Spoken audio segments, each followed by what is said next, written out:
Assalamualaikum warahmatullahi wabarakatuh. Pagi anak-anak, bagaimana kabar kalian hari ini? Bu Guru doakan semoga kalian sehat selalu ya. Jumpa lagi dengan Bu Guru Dian dari SD Negeri 3 Dharma Kradenan. Anak-anak, sebelum belajar, marilah kita berdoa terlebih dahulu. Berdoa mulai. Berdoa selesai. Anak-anak, di masa pandemi seperti sekarang ini, kalian harus mematuhi protokol kesehatan. Apa saja yang harus kita lakukan? Ingat 5M ya. M yang pertama yaitu kalian memakai masker. M yang kedua, kalian harus mencuci tangan pakai sabun di air yang mengalir. Yang ketiga, kalian harus menjaga jarak. Saat bermain, kalian tidak boleh terlalu berdekat-dekatan. Yang keempat, kalian harus menghindari kerumunan. Dan yang kelima yaitu membatasi mobilitas atau interaksi. Pada kesempatan kali ini kita akan belajar tema 7, subtema 3 tentang perkembangan teknologi komunikasi. Tujuan pembelajaran kali ini yaitu 1. Dengan membaca teks, siswa dapat mengidentifikasi ide pokok dari suatu bacaan dengan tepat. 2. Dengan menyimak penjelasan guru mengenai arti dari semboyan Bhinneka Tunggal Ika, siswa dapat menjelaskan pentingnya memahami keberagaman individu dalam kehidupan sehari-hari dengan baik.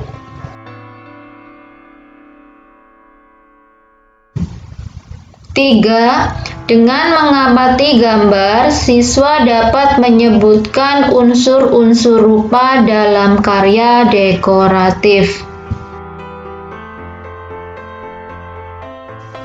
4. Melalui pengamatan gambar dan penjelasan guru, siswa dapat menentukan keliling bangun datar menggunakan satuan panjang.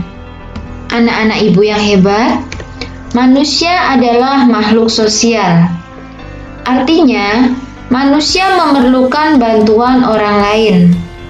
Manusia melakukan komunikasi saat bersama-sama. Saat berkomunikasi, kita dapat menyampaikan apa yang kita inginkan dan apa yang kita pikirkan. Zaman dahulu, ruang komunikasi manusia amat terbatas. Maka dari itu, kalian harusnya bersyukur karena sekarang teknologi komunikasi semakin berkembang. Dengan adanya teknologi, kita dapat berkomunikasi dengan siapa saja dan di mana saja. Apakah itu komunikasi? Komunikasi adalah cara penyampaian gagasan antar manusia. Awalnya, komunikasi dilakukan secara tatap muka dan pesan disampaikan secara lisan. Namun, karena kebutuhan untuk menyampaikan informasi secara tidak langsung juga sangat penting, sehingga ilmu tentang komunikasi semakin berkembang. Ada bermacam-macam cara penyampaian pesan dari jauh. Contohnya, suku Indian menggunakan asap sebagai tanda pesan. Di Indonesia, tentunya juga ada berbagai macam cara penyampaian pesan. Khususnya di Jawa, dikenal adanya kentongan. Kentongan digunakan untuk penyampaian tanda bahaya bagi warga. Selain kentongan, gong dapat menjadi pilihan sebagai penyampaian pesan. Salah satu penyampaian pesan secara tertulis adalah melalui surat. Sejak zaman dahulu, komunikasi secara tertulis sudah mulai dilakukan. Ada surat yang ditulis pada daun lontar. Selanjutnya, surat ditulis pada selembar kertas dan dimasukkan ke dalam amplop. Surat akan dikirimkan oleh petugas pos dalam waktu tertentu. Siti mendapat kiriman kartu ucapan terima kasih dari toko majalah yang pernah Siti pesan. Kartu tersebut cantik sekali. Kartu itu disebut kartu pos. Unsur garis, bidang, dan warna pada kartu pos menarik untuk dilihat. Siti mengajak Dayu dan Lani membuat kartu pos. Siti menyediakan karton seukuran kartu pos. Selanjutnya, Siti, Dayu, dan Lani menghias sekeliling kartu pos dengan karya hiasan.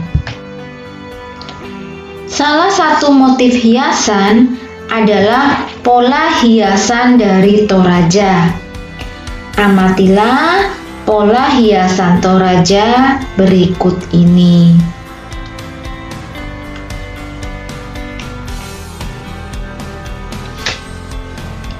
Hiasan akan menambah keindahan suatu benda.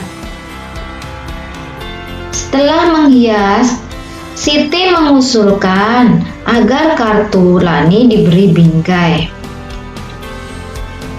Untuk membuat bingkai, Lani harus mengetahui keliling dari kertas tersebut. Keliling bangun datar adalah jumlah ukuran dari sisi-sisi yang membentuk bangun tersebut.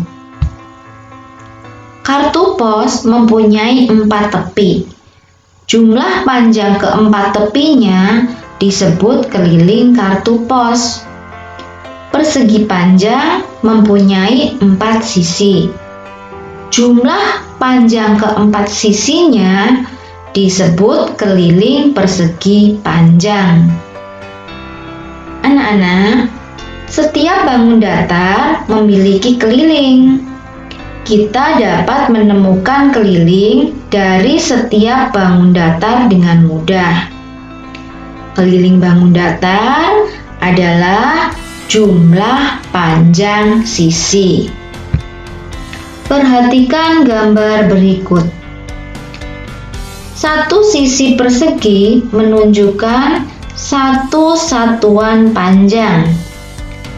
Keliling bidang berwarna merah muda adalah 12 satuan panjang. Kita dapat mengukur keliling suatu bangun datar. Salah satu alat ukur yang dapat digunakan adalah menggunakan satuan panjang. Coba kalian amati contoh berikut. Nah, keliling dari bangun tersebut adalah 3 ditambah 3 ditambah 3 ditambah 3 sama dengan 12. Jadi, keliling dari bangun di atas adalah 12 cm. Anak-anak, coba kalian hitunglah keliling bangun datar pada gambar berikut ini. Nanti kalian kerjakan di buku tulis kalian ya. Kerjakan bersama orang tua kalian. Setelah selesai, nanti kalian bisa kumpulkan kepada guru kalian masing-masing. Siti akan mencari informasi di internet. Dayu akan mencari informasi dari buku-buku dan majalah. Lani akan menelpon pamannya yang bekerja di perusahaan telekomunikasi. Udin membantu meringkas hasil informasi.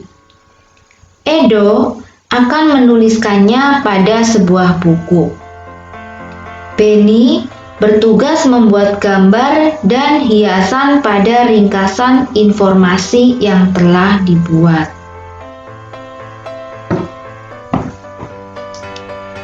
Anak-anak, kemampuan dan keterampilan setiap orang itu berbeda-beda. Namun, perbedaan tidak menghalangi kita untuk bekerja sama. Dengan adanya perbedaan, kita tetap dapat saling membantu. Selain itu, kita dapat saling melengkapi. Hal tersebut dinamakan kolaborasi. Kerjasama merupakan pengamalan sila keempat Pancasila yang berbunyi, kerakyatan yang dipimpin oleh hikmat kebijaksanaan dalam permusyawaratan perwakilan.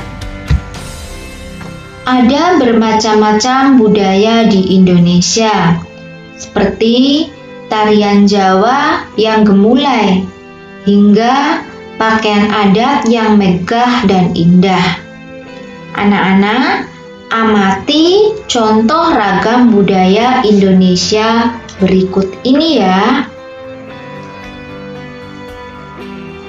Indonesia adalah negara yang kaya.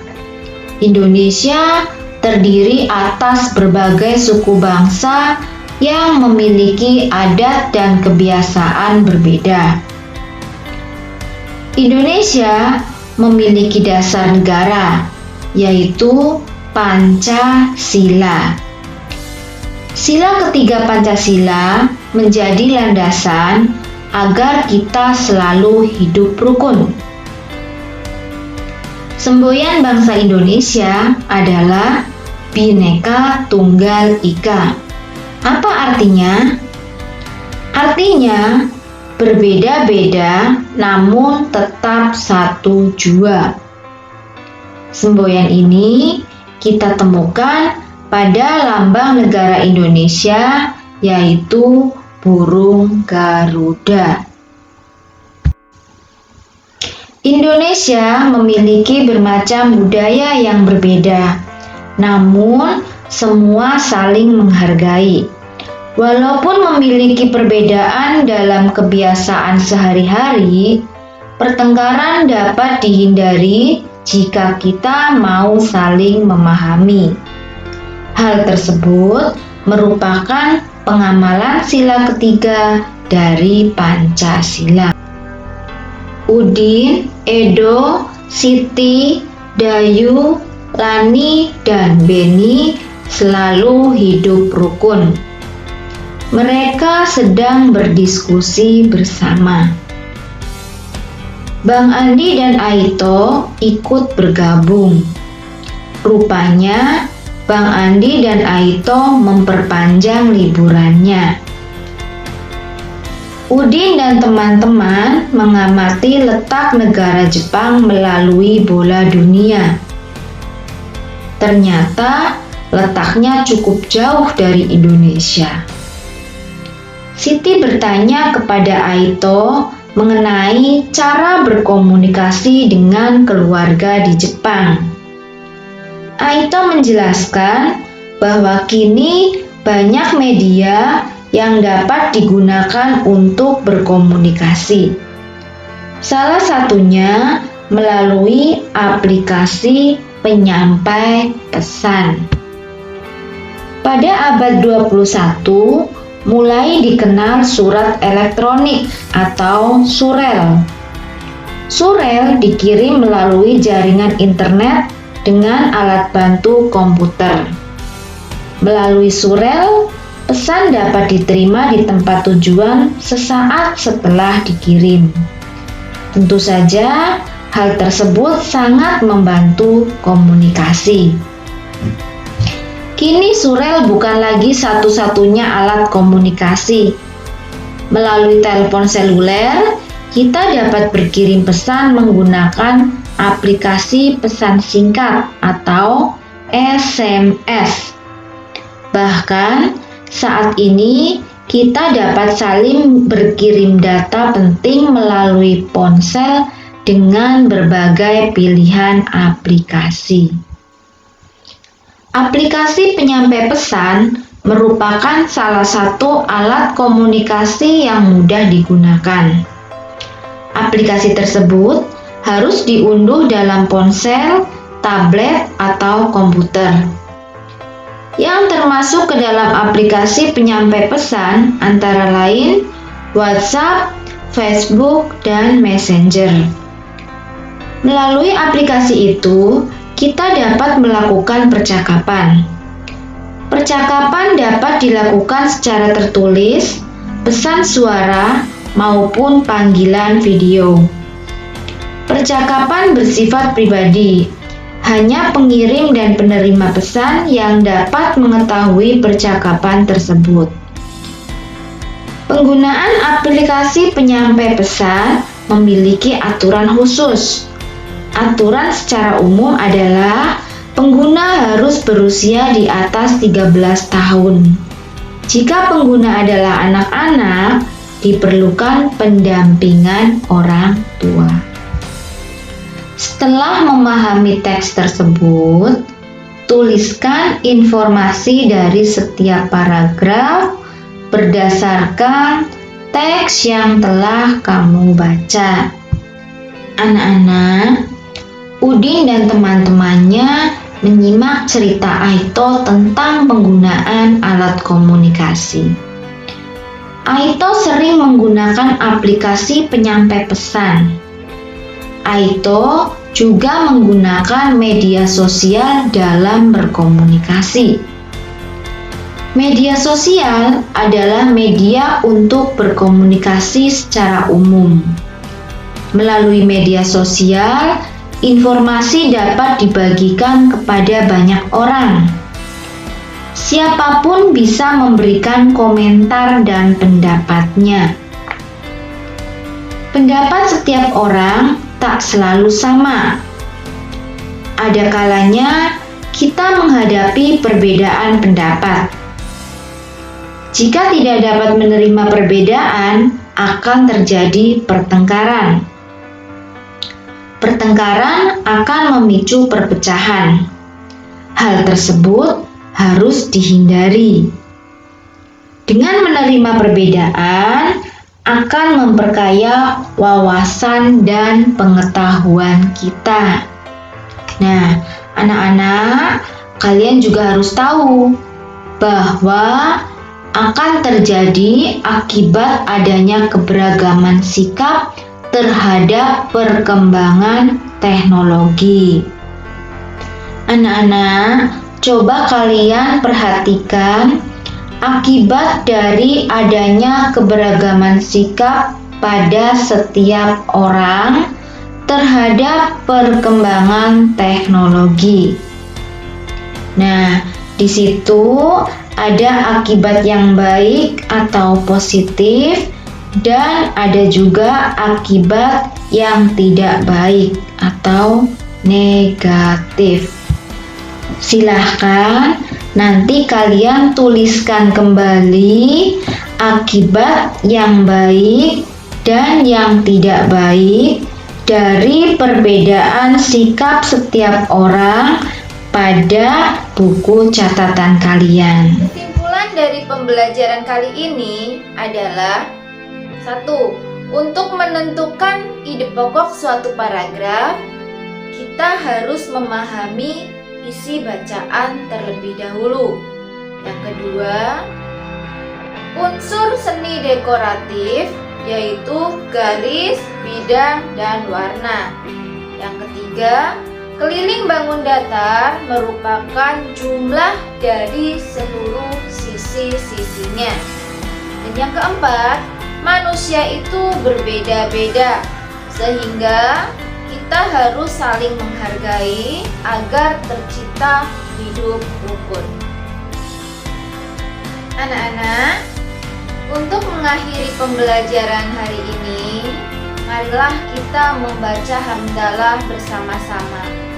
Alhamdulillahirabbil alamin. Semoga pembelajaran kali ini bermanfaat bagi kita semua. Sekian dari Bu Guru, sampai berjumpa di lain kesempatan.